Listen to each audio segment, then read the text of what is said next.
Hello friends, good morning. সবাই কেমন আছো? আজকে দেখো ঘুগনির কড়াই সেদ্ধ করে নিয়েছি।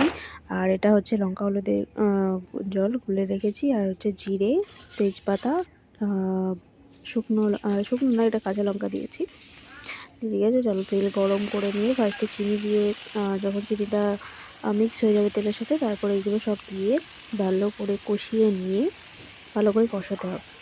ঠিক আছে, তো দিয়ে ভালো করে জল টল দিয়ে নিয়ে আর দেখো কত তেল ছেড়ে আসবে লাস্টে।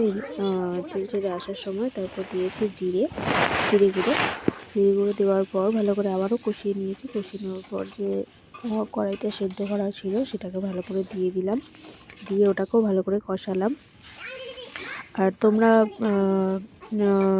যখনই যে কোনো তরকারি করবে, আমি তো গরম জল দিই, তোমরা কী করো জানি না, তো গরম জল দিলে তাড়াতাড়ি ভালো হয়, খাবারের টেস্ট বাড়ে।